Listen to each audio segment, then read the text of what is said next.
जो लोग कल तक भारत को विश्वगुरु बनाने का ढिंढोरा पीट रहे थे, आज इस कड़वी सच्चाई को सुनकर उनके दावों की हवा निकल जाएगी। जी हां, ग्लोबल पासपोर्ट इंडेक्स 2026 की ताजा रिपोर्ट आ चुकी है और इसने तथाकथित अमृतकाल के गुब्बारे की हवा निकाल कर रख दी है।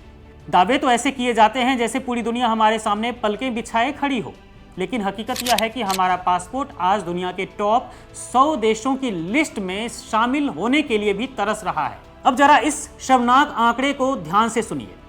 ग्लोबल पासपोर्ट इंडेक्स 2026 की ताजा रैंकिंग में भारत खिसक कर सीधे 125वें स्थान पर पहुंच गया है। पिछले साल यानी 2025 में हम 124वें नंबर पर थे। उम्मीद थी कि हम आगे बढ़ेंगे, लेकिन मोदी सरकार की नीतियों के चलते हुआ बिल्कुल उल्टा। आज भारतीय पासपोर्ट पर केवल 26 देशों में ही बिना वीजा के जाने की सुविधा मिलती है। शर्म की बात तो यह है कि जो मोदी सरकार आज दुनिया का नेतृत्व करने की बातें करती है, उसका पासपोर्ट आज नामीबिया से नीचे और फिलीपींस, मोरक्को और उज्बेकिस्तान जैसे देशों से भी पीछे खड़ा है। आखिर इस इंडेक्स को तय कैसे किया जाता है, यह भी जान लीजिए आप। इसे जारी करने वाली संस्था 3 मुख्य आधार को देखती है। पहला यह है कि घूमने की आजादी यानी कि मोबिलिटी कैसी है उस देश में, जिसमें भारत का स्थान बेहद ही घटिया है यानी 136वां है।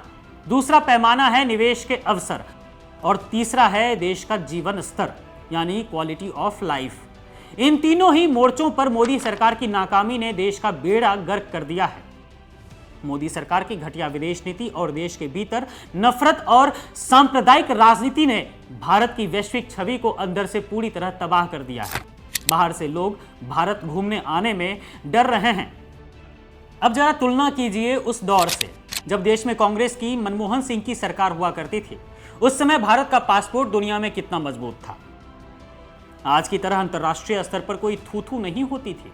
अगर हम पारंपरिक हेनले पासपोर्ट इंडेक्स के ऐतिहासिक आंकड़ों को देखें तो मनमोहन सिंह के कार्यकाल के दौरान भारतीय पासपोर्ट लगातार मजबूत बना हुआ था। साल 2006 में भारत अपने इतिहास की सबसे बेहतरीन यानी कि 71वीं रैंकिंग पर था। मनमोहन सिंह की सरकार के पूरे 10 साल के दौरान, चाहे साल 2008 हो या 2013, भारत का पासपोर्ट कभी भी 80वें पायदान से नीचे नहीं गिरा। वह हमेशा 71 से 77 के बीच ही घूमता रहा, जो देश की मजबूत कूटनीति और बेहतरीन छवि को दर्शाता था। मनमोहन सिंह के समय में दुनिया भारत की आर्थिक नीतियों और शांतिपूर्ण माहौल का सम्मान करती थी, लेकिन आज मोदी सरकार के राज में केवल पीआर स्टंट और खोखली बयानबाजी ही बची है, जिसने हमारे मजबूत पासपोर्ट को बर्बाद करके रख दिया है। साफ है कि कथनी और करनी का यह अंतर देश की जनता अब अच्छे से समझ चुकी है।